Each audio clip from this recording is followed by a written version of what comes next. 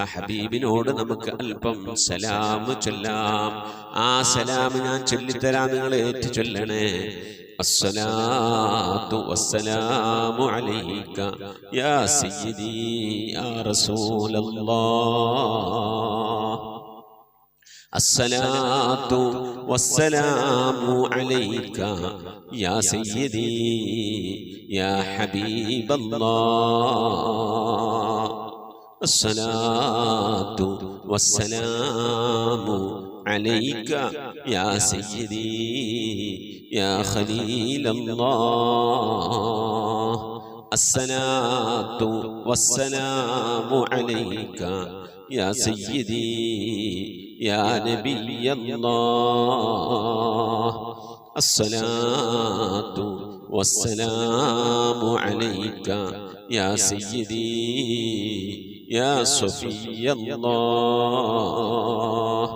الصلاة والسلام عليك يا سيدي يا سيد المرسلين خذ بيدي നബിയെ എൻ്റെ കൈയൊന്ന് പിടിക്കണേ നബിയെ ഖല്ലത്ത് ഹീലതീ രക്ഷപ്പെടാനുള്ള എൻ്റെ തന്ത്രങ്ങളൊക്കെ കുറവാണ് നബിയെ ഇബാദത്തുകൾ കുറവാണ് നബിയെ എല്ലാം കുറവാണ് നബിയെ അതുകൊണ്ട് എൻ്റെ കൈയൊന്ന് പിടിക്കണേ നബിയെ അതിരിക്കിനി എന്നെ എത്തിക്കണേ നബിയെ മുറാദി എൻ്റെ മുറാദിലേക്ക് അതിരിക്കിനി മുറാദി യാ റസൂലല്ലാഹ് അല്ലാഹുവിൻ്റെ ദൂതനെ എൻ്റെ മുറാദിലേക്ക് എൻ്റെ ഉദ്ദേശത്തിലേക്ക് എൻ്റെ കൈ പിടിച്ചൊന്ന് എത്തിക്കണേ എൻ്റെ മുറാദ് അല്ലാഹുവിനെ കാണലാണ് എൻ്റെ മുറാദ് അല്ലാഹുവിനെ കാണലാണ് ഹബീബിനെ കാണലാണ് സ്വർഗ്ഗലോകത്ത് ഒരുമിച്ച് കൂടലാണ് അതിനുള്ള തന്ത്രങ്ങൾ അതിനുള്ള പ്രവർത്തനങ്ങളൊക്കെ എൻ്റെ കയ്യിൽ കുറവാണ് നബിയെ ആയതുകൊണ്ട് എൻ്റെ കൈയൊന്ന് പിടിച്ച് എന്നൊന്ന് രക്ഷപ്പെടുത്തണേ നബിയേ ചൊല്ലിക്കോണി ഖുദ് ബിയദീ ഖല്ലത്ത് ഹീലതീ അദ്രികിനി മുറാദി യാ റസൂലല്ലാഹ് ഖുദ് ബിയദീ ഖല്ലത്ത് ഹീലതീ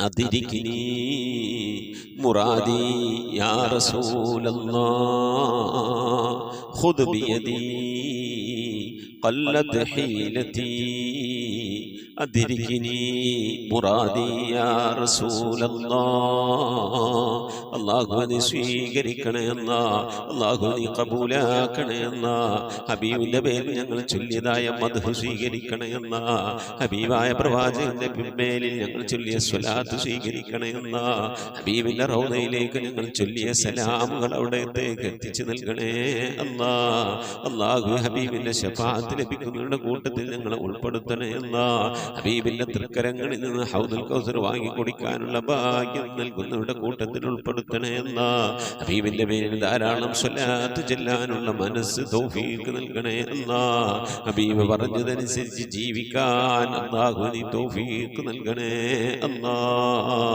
അല്ലാഹുവേ മരിക്കുന്നതിന് മുമ്പ് ഹബീബിനൊന്ന് കാണാനുള്ള ഭാഗ്യം നൽകണേ എന്നാ മതിവരോളം ഹബീബിന്റെ റൗദ സന്ദർശിക്കാനുള്ള ഭാഗ്യം നൽകണേ എന്നാ അല്ലാഹുവേ റഹ്മാനായ റബ്ബേ, മനസ്സറിഞ്ഞുകൊണ്ട് സലാത്ത് സലാം നബിയുടെ പേരിൽ ചെല്ലുന്നവർക്ക് നൽകുന്ന എല്ലാ ഗുണവും അനുഗ്രഹവും ഞങ്ങൾക്ക് നൽകണേ അല്ലാ. ഞങ്ങൾ ഈ മജ്ലിസിനെ കബൂലാക്കണേ അല്ലാ. ഖതമ പൂർത്തിയാക്കാനുള്ള തൗഫീഖ് നൽകണേ അല്ലാ. ഞങ്ങളുടെ മുറാദുകളെ ഹസിലാക്കി നൽകണേ അല്ലാ. രോഗങ്ങൾക്ക് ശിഫ നൽകണേ അല്ലാ. ദുആ കൊണ്ട് വസിയ്യത്ത് ചെയ്തവരുടെ മുറാദുകൾ ഹസിലാക്കി നൽകണേ അല്ലാ. പ്രയാസങ്ങൾ വിഷമങ്ങളൊക്കെ നീക്കി റാഹത്തിലാക്കി നൽകണേ അല്ലാ. ആമീൻ ബിറഹ്മതിക യാ അർഹമർ റഹീമീൻ. അസ്സലാമു അലൈക്കും വറഹ്മത്തുള്ളാഹി വബറകാതുഹു. പ്രിയമുള്ള മുഅ്മിനീങ്ങളെ, എന്തൊക്കെയാണ് വിശേഷങ്ങൾ? എല്ലാവർക്കും സുഖം തന്നെയല്ലേ? അല്ലാഹു സുബ്ഹാനഹു വ തആല ഇഹത്തിലും പരത്തിലും നമുക്കൊക്കെ സുഖവും സന്തോഷമൊക്കെ നൽകി അനുഗ്രഹിക്കട്ടെ. ആമീൻ യാ റബ്ബൽ ആലമീൻ. മുഅ്മിനീങ്ങളെ, ഒരു വെള്ളിയാഴ്ച ദിവസം കൂടി നമ്മിലേക്ക് ആഗതമായിരിക്കുകയാണ്. വെള്ളിയാഴ്ചയുടെ ബർക്കത്ത് കൊണ്ട് നാം ഓതിയ സൂറത്തുൽ കഹ്ഫിൻ്റെ, സൂറത്തുൽ സജദയുടെയൊക്കെ ചൊല്ലിയ സ്വലാത്ത് ദിക്റുകളൊക്കെ ബർക്കത്ത് കൊണ്ട് അല്ലാഹു നമുക്കൊക്കെ ഖബൂലിയത്ത് നൽകി അനുഗ്രഹിക്കട്ടെ. ആമീൻ യാ റബ്ബൽ ആലമീൻ. ഒരുപാട് ആളുകൾ ദുആ വസിയത്ത് ചെയ്തിട്ടുണ്ട്. പ്രത്യേകിച്ച് ഉമൈബ സാദിഖ് കൊടുങ്ങല്ലൂര് ഒരുപാട് രോഗങ്ങൾ കൊണ്ട് പ്രയാസങ്ങൾ കൊണ്ട് പരീക്ഷിക്കപ്പെടുന്ന ഒരു കുടുംബമാണ്. അവരുടെ നട്ടെല്ല് ഡിസ്ക് കംപ്ലൈൻ്റ് ആണ്. 2 ഓപ്പറേഷന് നട്ടെല്ലിന് ചെയ്തിട്ടുണ്ട്. അതുപോലെ അവരുടെ ഭർത്താവിന് പുറം എല്ല് വളവാണ്. അങ്ങനെ പുറത്തെ 2 എല്ല് മാറ്റി വെച്ചിട്ടുണ്ട്. സ്റ്റീലാണ് ഇട്ടിരിക്കുന്നത്. 20 വർഷമായി വാടക വീട്ടിലാണ് താമസം. വല്ലാത്തൊരു പ്രതിസന്ധി, പ്രയാസം, വിഷമം, രോഗം, ഇങ്ങനെയുള്ളൊരു ഇതിലൂടെയാണ് ജീവിച്ചു പോകുന്നത്. ഇപ്പോൾ ചെറിയ വീടിനുള്ള ഒരു സംവിധാനമൊക്കെ നോക്കുന്നുണ്ട്. ഖറാഹത്താവാൻ വേണ്ടി ദുആ വസിയത്ത് ചെയ്തിട്ടുണ്ട്. അവർ ദിക്റും സ്വലാത്തൊക്കെ ചൊല്ലിയിട്ടുണ്ട്. അല്ലാഹു കബൂൽ ചെയ്യട്ടെ. അവരുടെ പ്രയാസങ്ങൾ, വിഷമങ്ങളൊക്കെ അല്ലാഹ് മാറ്റി അല്ലാഹു ഖൈറിലും റാഹത്തിലൊക്കെ ആക്കി കൊടുക്കട്ടെ. അവരുടെയും അവരുടെ ഭർത്താവിൻ്റെ രോഗത്തിനൊക്കെ അല്ലാഹു ശിഫ നൽകി അനുഗ്രഹിക്കട്ടെ. ഒരു മകനാണുള്ളത്. കുറേ വൈകിയാണ് സന്താനങ്ങൾ ഉണ്ടായത്. ആ മകൻ്റെ പഠനത്തിൽ ബർക്കത്തുണ്ടാകാൻ, നാഫിയ ഇൽമ് കിട്ടാൻ, ഒരു ഉഖ്റവിയായ പണ്ഡിതനാകാനൊക്കെ വേണ്ടി ദുആ വസിയത്ത് ചെയ്തിട്ടുണ്ട്. അല്ലാഹു കബൂൽ ചെയ്ത് അനുഗ്രഹിക്കട്ടെ. ആമീൻ. അതുപോലെ അവരുടെ അനുജത്തി 1,00,000 സ്വലാത്ത് ചൊല്ലിയിട്ടുണ്ട്. അനുജത്തിക്കും അസുഖമാണ്. അമീറ എന്നാണ് പേര്. ബ്രസ്റ്റ് ക്യാൻസർ ആണ്. പെട്ടെന്ന് ശിഫയാകാൻ, ഇടയ്ക്ക് കൂടും കുറയും ഇങ്ങനെയാണ് അവസ്ഥ. അത് ശിഫയാകാൻ വേണ്ടി പ്രത്യേകം ദുആ വസിയത്ത് ചെയ്തിട്ടുണ്ട്. അല്ലാഹു പ്രിയപ്പെട്ട ആ സഹോദരിക്കും, ആ സഹോദരി കുടുംബത്തിനും, ആ സഹോദരിക്കും അല്ലാഹു ശിഫ നൽകി അനുഗ്രഹിക്കട്ടെ. പ്രത്യേകിച്ച് ക്യാൻസർ എന്ന് പ്രയാസം പറഞ്ഞുകൊണ്ട് അവരുടെ രോഗശമനത്തിനായി 1,00,000 സ്വലാത്ത് ചൊല്ലിയിട്ടുണ്ട്. അല്ലാഹു സ്വലാത്തിൻ്റെ ബർക്കത്തുകൊണ്ട് അല്ലാഹ് നീ ആ പ്രിയപ്പെട്ട സഹോദരിയുടെ രോഗത്തിന് പരിപൂർണ്ണ ശിഫ നൽകി ആഫിയത്തും ദീർഘായുസ്സൊക്കെ നൽകി അനുഗ്രഹിക്കണേ അല്ലാഹ്. ആമീൻ യാ റബ്ബൽ ആലമീൻ.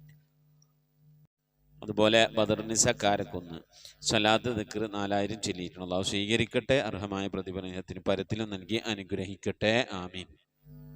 ബിയാത്തു വടകര ദിക്ർ സ്വലാത്ത് ചൊല്ലിയിട്ടുണ്ട്. അസുഖങ്ങളൊക്കെ മാറാൻ വേണ്ടി ദുആ വസിയത്ത് ചെയ്തിട്ടുണ്ട്. അല്ലാഹു സ്വീകരിക്കട്ടെ. അർഹമായ പ്രതിഫലത്തിലും പരത്തിലും നൽകി അനുഗ്രഹിക്കട്ടെ. രോഗങ്ങൾ കൊണ്ട് പ്രയാസപ്പെടുന്നവർക്കൊക്കെ അല്ലാഹു ശിഫ നൽകി അനുഗ്രഹിക്കട്ടെ. ആമീൻ. ഐഷമ്മ കോടങ്ങാട് 46,000 സ്വലാത്ത് ചൊല്ലിയിട്ടുണ്ട്. അല്ലാഹു സ്വീകരിക്കട്ടെ, കബൂൽ ചെയ്യട്ടെ. അർഹമായ പ്രതിഫലത്തിലും പരത്തിലും നൽകി അനുഗ്രഹിക്കട്ടെ. ആമീൻ. കൊച്ചുറാബിയ പുത്തഞ്ചിറ സ്വലാത്ത് 14,400, 11,000 ദിക്ർ ഇഖ്ലാസ് 1,400 ചൊല്ലിയിട്ടുണ്ട്. മരണപ്പെട്ട മാതാപിതാക്കൾക്ക് വേണ്ടി പ്രത്യേകം ദുആ വസിയത്ത് അല്ലാഹു അവർക്ക് മഗ്ഫിറത്ത് നൽകട്ടെ. അതുപോലെ മുറാദ് ഹാസിലാക്കാനും ദുആ വസിയത്ത് ചെയ്തിട്ടുണ്ട്. അല്ലാഹു സുബ്ഹാനഹു വ തആല സ്വീകരിക്കട്ടെ. അർഹമായ പ്രതിഫലത്തിലും പരത്തിലും നൽകി അനുഗ്രഹിക്കട്ടെ. അവരുടെ നമ്മുടെയൊക്കെ മുറാദ് അല്ലാഹു ഹാസിലാക്കി വിജയികൾ ഉൾപ്പെടുത്തി അനുഗ്രഹിക്കട്ടെ. ആമീൻ. അസ്മാബി മലപ്പുറം 1000 സ്വലാത്ത് ചൊല്ലിയിട്ടുണ്ട്. മകൻ്റെ ജോലിയിൽ ബർക്കത്തിനും മകളുടെ രോഗങ്ങൾക്ക് നിത്യമായി ശിഫയുണ്ടാകാനൊക്കെ വേണ്ടി പ്രത്യേകം ദുആ വസിയത്ത് ചെയ്തിട്ടുണ്ട്. മകളുടെ രോഗങ്ങൾക്ക് ശിഫയുണ്ട്. പരിപൂർണ്ണ ശിഫയാകാനും ഇനി അസുഖങ്ങളിലേക്കൊന്നും എത്തപ്പെടാതിരിക്കാനൊക്കെ വേണ്ടി ദുആ വസിയത്തിന് അല്ലാഹു ശിഫ നൽകട്ടെ. അല്ലാഹു കബൂൽ ചെയ്യട്ടെ.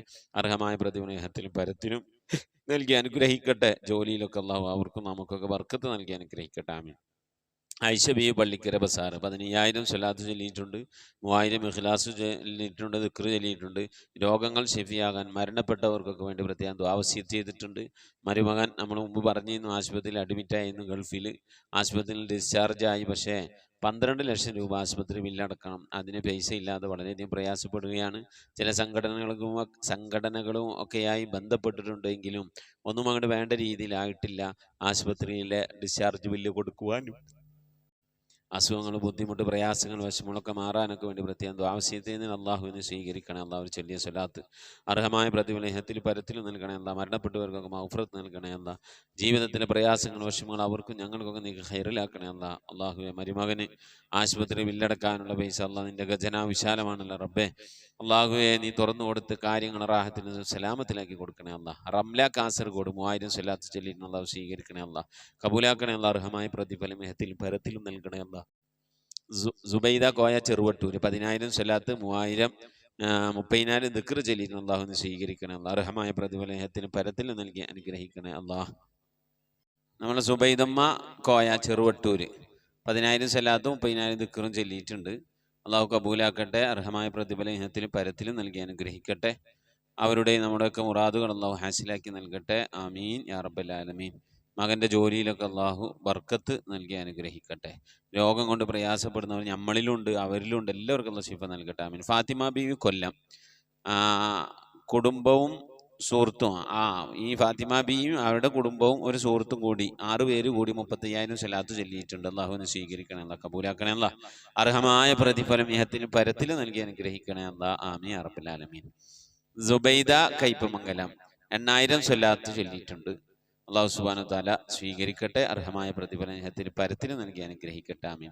താജുൻ നിസാ ബീവി കനിയാപുരം 7000 സ്വലാത്ത് ചൊല്ലിയിട്ടുണ്ട്. അള്ളാഹു സ്വീകരിക്കട്ടെ. അർഹമായ പ്രതിഫലം ഇഹത്തിന് പരത്തിൽ നൽകി അനുഗ്രഹിക്കട്ടെ. ആമീൻ. നബീസ കിഴക്കഞ്ചേരി താജുൻ നിസാ ബീവി കനിയാപുരം ചെറിയ ബിസിനസ്, ചെറിയ കടക്ക് നടത്തുന്ന അമ്മയാണ്. അള്ളാഹു സുബ്ഹാനഹു വ തആല അതിൻ്റെ ജോലിയിൽ, അതിൻ്റെ കടയിലൊക്കെ അള്ളാഹു ബർക്കത്ത് നൽകി അനുഗ്രഹിക്കട്ടെ. ആമീൻ. അതുപോലെ നമ്മുടെയൊക്കെ മൈശത്തിൻ്റെ മേഖലയിലൊക്കെ അള്ളാഹു ബർക്കത്ത് നൽകട്ടെ. ആമീൻ. നബീസ കിഴക്കഞ്ചേരി 10000 സ്വലാത്തും 3000 ദിക്റും ചൊല്ലിയിട്ടുണ്ട്. മുറാദ് ഹാസിലാക്കാൻ ഉമ്മയുടെയും മറ്റ് രോഗശമനത്തിനും ദീർഘായുസിനൊക്കെ വേണ്ടി ദുആ ചെയ്തിട്ടുണ്ട്. അള്ളാഹു സുബ്ഹാനഹു വ തആല പ്രിയപ്പെട്ട ആ സഹോദരിയുടെ ചൊല്ലിയ സ്വലാത്ത് ദിക്റൊക്കെ സ്വീകരിക്കട്ടെ. അർഹമായ പ്രതിഫലം ഇഹത്തിൽ പരത്തിൽ നൽകി അനുഗ്രഹിക്കട്ടെ. മുറാദുകളൊക്കെ അവിടെ നമ്മളെ അള്ളാഹു നിറവേറ്റി നമ്മളൊക്കെ രോഗത്തിന് അള്ളാഹു ശമനം നൽകി ദീർഘായുസ് നൽകി അനുഗ്രഹിക്കട്ടെ. ആമീൻ. റംല അലിയാർ ചെറുവട്ടൂര് 81160 സ്വലാത്തും 40900 ദിക്റും ചൊല്ലിയിട്ടുണ്ട്. അള്ളാഹുവിനെ സ്വീകരിക്കണം. അള്ളാഹ് കബൂലാക്കണം. അള്ളാഹ് ഒരു ചെറിയ വാട്സപ്പ് കൂട്ടായ്മയിലുള്ള എല്ലാവരും കൂടി ചൊല്ലിയതാണ്. അള്ളാഹുവെ ആ ചൊല്ലിയവരുടെയൊക്കെ മുറാദ് ഹാസിലാക്കണേ. അല്ല രോഗങ്ങൾക്ക് ശിഫ നൽകണേ. അള്ളാഹ് റബ്ബെ എന്തൊക്കെ പ്രയാസങ്ങൾ വിഷമങ്ങളുണ്ടോ അതിനൊക്കെ അവരെ ഞങ്ങളെ കരകയറ്റി ലോക വിജയികൾ ഉൾപ്പെടുത്തണേ. അല്ല അവിടെ ഞങ്ങളൊക്കെ മുറാദുകൾ നീ ഹാസിലാക്കി നൽകണേ. അല്ല പ്രത്യേകിച്ച് റംല അലിയാർ ചെറുവട്ടൂര് ഗുളിക കൂടാതെ ഉറക്കം കിട്ടാൻ, മരുന്ന് കൂടാതെ ഉറക്കം കിട്ടാൻ വേണ്ടി ദുആവസിയത്ത് ചെയ്തിരിക്കുന്നു. അതുപോലെ മനസ്സിന് റാഹത്തായ നല്ലൊരു സ്ഥലം കിട്ടാൻ വേണ്ടി ദുആവസിയത്ത്, രോഗങ്ങൾക്ക് ശിഫ കിട്ടാൻ, സമാധാനം കിട്ടാൻ അല്ലാഹു സുബ്ഹാനഹു വ തആല എല്ലാവിധ രോഗശമനവും സന്തോഷവും സമാധാനവും ആഫിയത്തും ദീർഘായുസ്സൊക്കെ അവർക്കും നമുക്കും അള്ളാഹു നൽകി അനുഗ്രഹിക്കട്ടെ. ആമീൻ യാ റബ്ബൽ ആലമീൻ. അതുപോലെ ഖദീജ ഒടക്കാലി സ്വലാത്ത് 14000 ദിക്ർ 3800 ചൊല്ലിയിട്ട് അള്ളാഹു സ്വീകരിക്കട്ടെ. അർഹമായ പ്രതിഫലം ഏതിനും പരത്തിലും നൽകി അനുഗ്രഹിക്കട്ടെ. ആമീൻ. ആസിയ പോക്കർ വലിയ പള്ളി 5000 സ്വലാത്ത് ചൊല്ലിയിട്ട് അള്ളാഹു സ്വീകരിക്കട്ടെ. അർഹമായ പ്രതിഫലം ഏതിനും പരത്തിലും നൽകി അനുഗ്രഹിക്കട്ടെ. ആമീൻ യാ റബ്ബൽ ആലമീൻ. അതുപോലെ നമ്മുടെ സുബൈർക്ക കൊല്ലം സ്വലാത്ത് വരാറുള്ളതാണ്. സ്വലാത്ത് ഇതുവരെ ആയിട്ട് എത്തിയിട്ടില്ല. അള്ളാഹു അവരൊക്കെ ചെല്ലിയ സ്വലാത്ത് സ്വീകരിച്ച് അനുഗ്രഹിക്കട്ടെ. അതുപോലെ സൽഹ മുഹമ്മദ് അലി അഷ്ടമിച്ചിറ അവരുടെ സ്വലാത്ത് വരാറുള്ള സ്വലാത്ത് എത്തിയിട്ടുള്ള അത് ചെല്ലിയ സ്വലാത്തൊക്കെ അള്ളാഹു കബൂൽ ചെയ്യട്ടെ. അർഹമായ പ്രതിഫലം ഹത്തിലും പരത്തിലും നൽകി അനുഗ്രഹിക്കട്ടെ. ഇങ്ങനെ മുടങ്ങാതെ സ്വലാത്ത് ചൊല്ലിവിടുന്ന ഒരുപാട് ആളുകളുണ്ട്. അള്ളാഹു അവരുടെയൊക്കെ സ്വലാത്ത് കബൂൽ ചെയ്ത് അനുഗ്രഹിക്കട്ടെ. അതുപോലെ ഹജ്ജിന് പോകുന്നവരുണ്ട്. പ്രത്യേകം ദുആ വസിയത്ത് ചെയ്തിട്ടുണ്ട്. നമ്മൾ ഗ്രൂപ്പിലൊക്കെ ദുആ ചെയ്ത് വിട്ടിരുന്നു. അതുപോലെ വേറെ പലവരും ഹജ്ജിന് പോവുകയാണ്, പ്രത്യേകം ദ്വാരക്കണം എന്നൊക്കെ പറഞ്ഞ് ദുആ വസിയത്ത് വിട്ടിട്ടുണ്ട്. അല്ലാഹു സുബ്ഹാനഹു വ തആല പ്രിയപ്പെട്ടവർക്ക് മഖ്ബൂലും മബ്റൂറുമായ ഹജ്ജും ഉംറയും മർദിയായ സിയാറത്തൊക്കെ ചെയ്യാൻ അല്ലാഹു അവസരം നൽകി അനുഗ്രഹിക്കട്ടെ. ഒരു പ്രയാസവും വിഷമവും ഒന്നും കൂടാതെ റാഹത്തായി പോയി സന്തോഷത്തോടെ ഒരുപാട് ഉംറകൾ ചെയ്ത് ഒരുപാട് അമലുകൾ ചെയ്യാനും ഒരുപാട് സൽക്കർമ്മങ്ങൾ ചെയ്യാനൊക്കെ അല്ലാഹു അവർക്കും നാളെ നമുക്കൊക്കെ തൗഫീഖ് നൽകി അനുഗ്രഹിക്കട്ടെ. ആമീൻ യാ റബ്ബൽ ആലമീൻ. മുഅ്മിനീങ്ങളെ ഇൻഷാ അല്ലാഹ് ഇനി മരണപ്പെട്ടു പോയവരുടെ പേരിൽ ഫാത്തിഹ ഖിലാസ് മുവദ്ദഅൻ ഓതി ഇൻഷാ അല്ലാഹ് നമുക്ക് ദുആയിലേക്ക് പ്രവേശിക്കാം. അൽ ഫാത്തിഹ. أعوذ بالله من الشيطان الرجيم. بسم الله الرحمن الرحيم. الحمد لله رب العالمين الرحمن الرحيم مالك يوم الدين إياك نعبد وإياك نستعين اهدنا الصراط المستقيم صراط الذين أنعمت عليهم غير المغضوب عليهم ولا الضالين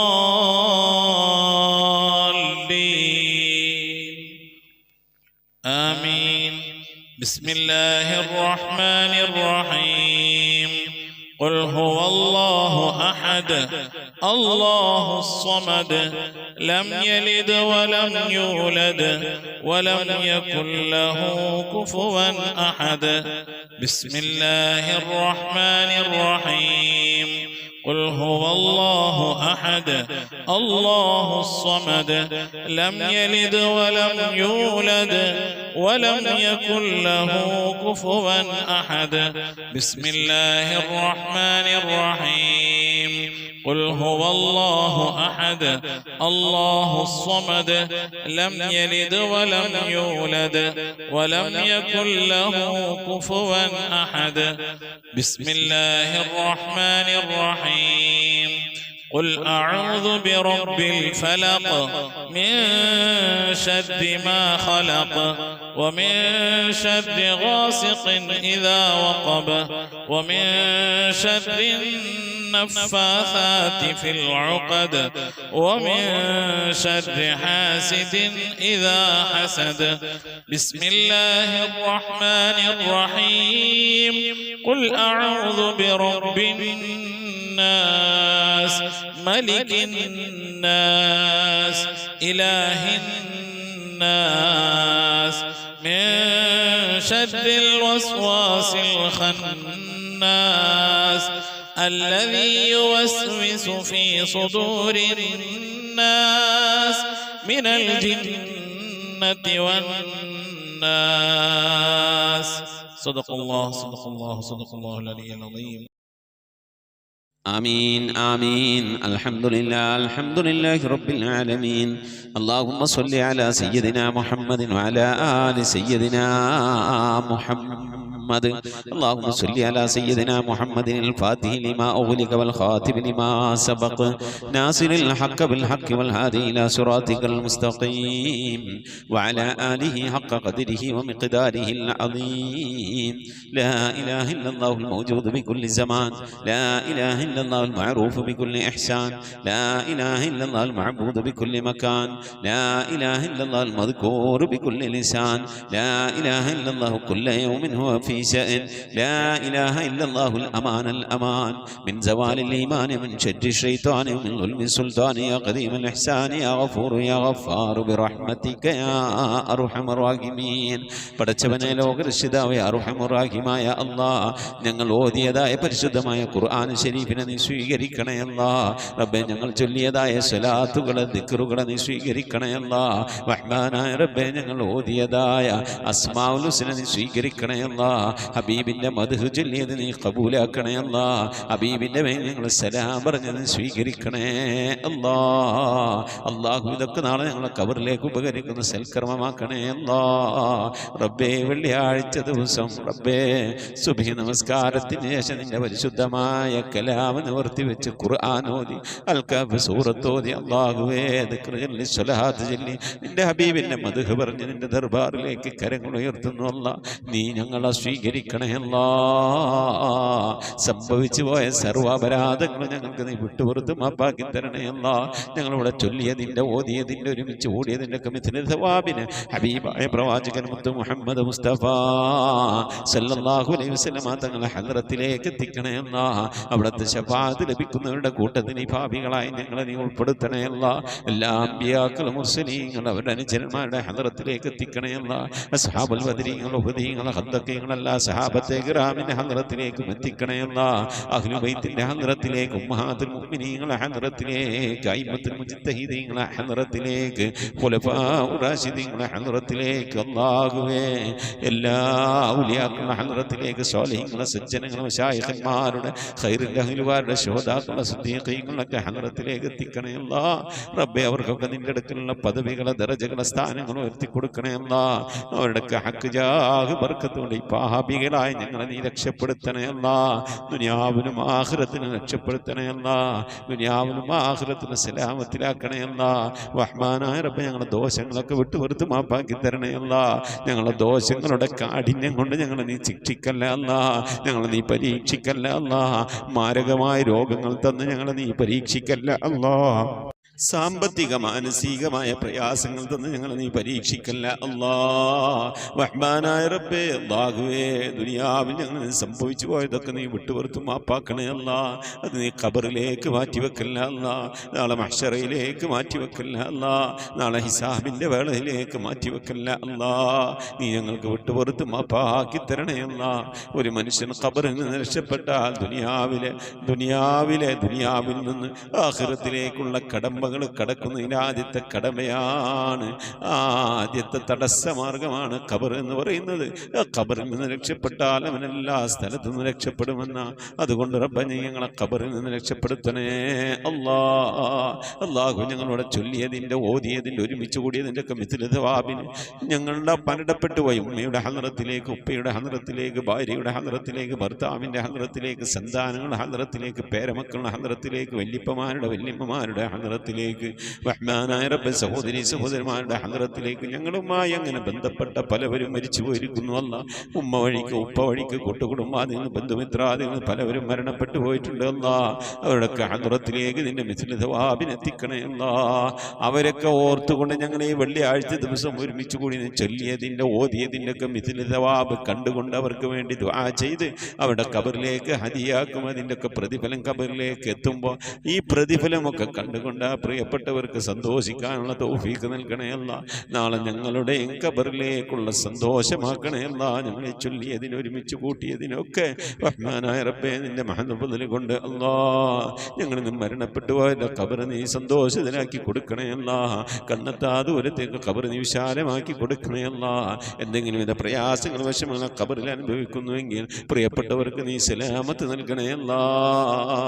നിന്റെ കൃപയുടെ, കാരുണ്യത്തിൻ്റെ, വിട്ടുവീഴ്ചയുടെ, മഗ്ഫിറത്തിൻ്റെ കവാടങ്ങൾ അവർ ഖബറിലേക്ക് തുറന്നെടുത്തുകൊണ്ട് അവിടെ നീ സന്തോഷത്തിലാക്കണേ അല്ലാ. റഹ്മാനായ റബ്ബേ, അല്ലാഹുവേ, ഈ മഹത്തായ മജ്ലിസിൽ ദുആ കൊണ്ട് വസിയത്ത് ചെയ്തിട്ടുള്ള എൻ്റെ പ്രിയപ്പെട്ട ഉപ്പമാർ, ഉമ്മമാർ, സഹോദരന്മാർ എല്ലാവരെയും മുറാദുകൾ ഹാസിലാക്കണേ അല്ലാ. സങ്കടങ്ങൾ, പ്രയാസങ്ങൾ, വിഷമങ്ങൾ, ബുദ്ധിമുട്ടുകൾ, മശക്കത്തുകളൊക്കെ നീക്കി കൊടുക്കണേ അല്ലാ. രോഗശമനത്തിനായി ദുആ വസിയത്ത് ചെയ്തവരുണ്ട് റബ്ബേ, നീ ശിഫാ നൽകണേ അല്ലാ. പലതരത്തിലുള്ള അസുഖം കൊണ്ട് പ്രയാസപ്പെടുന്നവരുണ്ട്, മാനസിക രോഗങ്ങൾ കൊണ്ട് വിഷമിക്കുന്നവരുണ്ട്, ശാരീരിക രോഗങ്ങൾ കൊണ്ട് പ്രയാസപ്പെടുന്നവരുണ്ട്, സാമ്പത്തിക പ്രതിസന്ധികൾ കൊണ്ട് ബുദ്ധിമുട്ടുന്നവരുണ്ട്. എല്ലാ പ്രയാസങ്ങളും പ്രതിസന്ധികളും ഞങ്ങൾ നീ കാക്കണേ അല്ലാ. ഓപ്പറേറ്റീവ് ചെയ്യേണ്ട രോഗം കൊണ്ട് പ്രയാസപ്പെടുന്നവരുണ്ട്. റഹ്മാനായ റബ്ബേ, വാർദ്ധക്യ സഹജമായ രോഗം കൊണ്ട് വിഷമിക്കുന്നവരുണ്ട്. ആശുപത്രിയിൽ അഡ്മിറ്റായ രോഗികളുണ്ട്, ആശുപത്രികളിൽ നിന്ന് മടക്കിയ രോഗികളുണ്ട്. അല്ലാഹു എല്ലാവർക്കും ശിഫ നൽകുന്നവനെയാണല്ല അല്ലാ. രോഗങ്ങൾക്ക് നീ ശിഫ നൽകണേ അല്ലാ. ആഫിയത്തുള്ള ദീർഘായുസ് നൽകി അനുഗ്രഹിക്കണേ അല്ലാ. റഹ്മാനായ റബ്ബേ, ക്യാൻസർ, ട്യൂമർ പോലത്തെ രോഗങ്ങൾ, പകർച്ചവ്യാധികളൊക്കെ കാക്കണേ അല്ലാ. ക്യാൻസർ ബാധിച്ച് പ്രയാസപ്പെടുന്നവരുണ്ട് റബ്ബേ, പലവരും ദുആ വസിയത്ത് ചെയ്തിട്ടുണ്ട് അല്ലാ. അത്തരത്തിലുള്ള രോഗാണുക്കളിൽ നിന്നൊക്കെ ഞങ്ങളെ നീ കാക്കണേ അല്ലാ. തൈറോയിഡ് കൊണ്ട് പ്രയാസപ്പെടുന്നവരുണ്ട് റബ്ബേ, വയറ്റിൽ മുഴ കൊണ്ട് പ്രയാസപ്പെടുന്നവരുണ്ട്, ശരീരത്തിന് ഉദപാന തടിപ്പ് കൊണ്ട് പ്രയാസപ്പെടുന്നവരുണ്ട്. ബേജാറിലാണ് റബ്ബേ, ഞങ്ങളിൽ പലവരും പ്രയാസത്തിലാണ്, വിഷമത്തിലാണ്. ക്യാൻസർ എന്ന മഹാമാരിയെ തൊട്ട് കാക്കണേ അല്ലാ. ഞങ്ങളറിയാതെ ഞങ്ങളുടെ ശരീരത്തിലെങ്ങാനും അത്തരത്തിലുള്ള രോഗങ്ങളുണ്ടെങ്കിൽ എല്ലാം അറിയുന്ന റബ്ബേ, ഞങ്ങൾ അറിയുന്നതിന് മുമ്പ് അതിന് നീ ശിഫാ നൽകി അനുഗ്രഹിക്കണേ അല്ലാ. റഹ്മാനായ റബ്ബേ, അല്ലാഹുവേ, ദിക്ർ ചൊല്ലിയവരുണ്ട്, സ്വലാത്ത് ചൊല്ലിയവരുണ്ട്, ഖുർആൻ ഓതിയവരുണ്ട്, ഖതം ഓതുന്നവരുണ്ട്. റഹ്മാനായ റബ്ബേ, മജ്ലിസിലേക്ക് ഹദിയ അയച്ചു തന്നവരുണ്ട്. എല്ലാവരെയും നീ കബൂലാക്കണേ അല്ലാ, നീ സ്വീകരിക്കണേ അല്ലാ. ഖുർആന്റെ അഹലുകാരെ ഞങ്ങളെ നീ ഉൾപ്പെടുത്തണേ അല്ലാ. റഹ്മാനായ റബ്ബേ, ഖുർആൻ നെഞ്ചോട് ചേർത്ത് പിടിക്കാൻ നീ തൗഫീഖ് നൽകണേ അല്ലാ. ദുആ കൊണ്ട് വസിയത്ത് ചെയ്ത പ്രിയപ്പെട്ട എല്ലാവരെയും നീ കബൂലാക്കണേ അല്ലാ. ഈ മജ്ലിസിന്റെ ലിങ്കുകൾ മറ്റുള്ളവരിലേക്ക് അയച്ചു കൊടുത്തുകൊണ്ട് പരിശുദ്ധ ഖുർആന്റെ തീരത്തേക്ക് ആളുകളെ ക്ഷണിക്കുന്നവരുണ്ട് റബ്ബേ.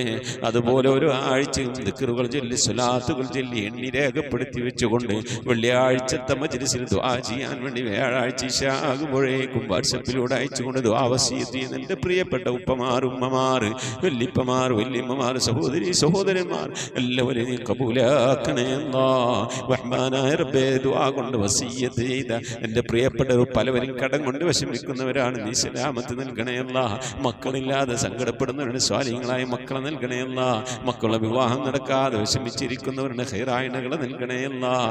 റഹ്മാനായ റബ്ബേ, വിവാഹം ഉറപ്പിച്ച മക്കളൊക്കെ ഉണ്ട് അല്ലാഹ്, നല്ല നിലക്ക് എത്തിച്ചേക്കാനുള്ള തൗഫീഖ് നൽകണേ അല്ലാഹ്. അതിനുള്ള സാമ്പത്തിക അഭിവൃദ്ധി നൽകണേ അല്ലാഹ്. റബ്ബേ, ഞങ്ങളെ മഈശത്തിന്റെ മേഖലയിലൊക്കെ ബർക്കത്ത് നൽകണേ അല്ലാഹ്. ഞങ്ങളുടെ ജോലികളിൽ, ബിസിനസ്സുകൾ, കച്ചവടങ്ങളിലൊക്കെ നീ ബർക്കത്ത് നൽകണേ അല്ലാഹ്. ബർക്കത്തുള്ള സമ്പത്ത് നൽകണേ അല്ലാഹ്. ധാരാളം സദഖ കൊടുക്കാനും സക്കാത്തൊക്കെ കൊടുക്കാനും ഉതകുന്ന രീതിയിൽ സാമ്പത്തിക അഭിവൃദ്ധിയും അതൊക്കെ ചെയ്യാനുള്ള മനസ്സും തൗഫീഖൊക്കെ ഞങ്ങൾക്ക് നൽകണേ അല്ലാഹ്. റഹ്മാനായ റബ്ബേ, വാടക വീട്ടിൽ താമസിക്കുന്നവരുണ്ട്, സ്വന്തമായി മണ്ണില്ലാത്തവരുണ്ട്, സ്വന്തമായി വീടില്ലാത്തവരുണ്ട്. അല്ലാഹു, ഇതൊന്നും നിനക്കൊരു പ്രശ്നമല്ലല്ലോ അല്ലാഹ്. വീടില്ലാത്തവർക്ക് വീട് നൽകണേ അല്ലാഹ്. വീട് പണി തുടങ്ങി വെച്ചവർക്ക് പൂർത്തിയാക്കി കൊടുക്കണേ അല്ലാഹ്. ജോലിയില്ലാതെ പ്രയാസപ്പെടുന്നവരുടെ വിദേശത്തും സ്വദേശത്തും ഉണ്ട്, വിസ കിട്ടാതെ, അക്കാമ കിട്ടാതെ, ലൈസൻസ് കിട്ടാതൊക്കെ പ്രയാസപ്പെടുന്നവർ അല്ലാഹുവേ നീ സലാമത്തിലാക്കണേ അല്ലാഹ്. ശത്രുതകളിൽ നിന്ന്, സിഹ്ർമാരണങ്ങളിൽ നിന്ന്, ശൈത്വാനിയത്തിന്റെ, ജിന്നിഫ്രീത്ത്, റുഹാനിയത്തിന്റെ ഉപദ്രവങ്ങളിൽ നിന്നൊക്കെ കാക്കണേ അല്ലാഹ്. മഖ്ബൂലും മബ്റൂറുമായ ഹജ്ജും ഉംറയും മർദിയായ സിയാറത്തൊക്കെ ചെയ്യാനുള്ള തൗഫീഖ് നൽകണേ അല്ലാഹ്. ഹജ്ജ് ചെയ്യാതെ, ഉംറ ചെയ്യാതെ, പുന്നാര ഹബീബിന്റെ റൗള സിയാറത്ത് ചെയ്യാതെ ദുനിയാവിൽ നിന്ന് വിട പറയേണ്ട ഒരവസ്ഥയിലേക്ക് ഞങ്ങളെ നീ എത്തിക്കല്ല അല്ലാഹ്. മരിക്കുന്നതിന് മുമ്പ് ഹബീബായ പ്രവാചകൻ മുത്ത് മുഹമ്മദ് മുസ്തഫ സല്ലല്ലാഹു അലൈഹി വസല്ലം തങ്ങളുടെ പുന്നാര പൂമുഖം ഇങ്ങനെ ദർശിച്ചുകൊണ്ട് ദിക്ർ ചൊല്ലി സ്വർഗം കണ്ട് ലാ ഇലാഹ ഇല്ലല്ലാഹ് എന്ന് അല്ലാഹു ഉറക്കനെ ചൊല്ലിക്കൊണ്ടൊരു വെള്ളിയാഴ്ച രാവിലോ, അല്ലാഹു ഇതുപോലെ ഒരു വെള്ളിയാഴ്ച പകലിലോ ഈ ദുനിയാവിൽ നിന്ന് വിട പറയാൻ ഞങ്ങൾക്ക് തൗഫീഖ് നൽകണേ അല്ലാഹ്. ഞങ്ങളെ സക്കറാത്ത് എളുപ്പമാക്കി തരണേ അല്ലാഹ്. മരണം നന്നാക്കി തരണേ അല്ലാഹ്. ബിഹഖി മുഹമ്മദിൻ സല്ലല്ലാഹു അലൈഹി വസല്ലം വആലി മുഹമ്മദിൻ സല്ലല്ലാഹു അലൈഹി വസല്ലം വസ്ഹാബി മുഹമ്മദിൻ സല്ലല്ലാഹു അലൈഹി വസല്ലം. റബ്ബനാ ആതിനാ ഫിദ്ദുനിയാ ഹസനതൻ വഫിൽ ആഖിറതി ഹസനതൻ വഖിനാ അദാബന്നാർ. റബ്ബനാ ഇഗ്ഫിർ ലനാ വർഹംനാ വലിവാലിദീനാ വലിമൻ മാതു മിന്നാ യാ ഗാഫിറൽ മുദ്നിബീൻ. ആമീൻ ബിറഹ്മതിക യാ അർഹമർ റഹീമീൻ. സല്ലല്ലാഹു തആല വസല്ലം അലാ ഖൈരി ഖൽഖി സയ്യിദിനാ മുഹമ്മദിൻ വആലിഹി വസഹ്ബിഹി അജ്മഈൻ.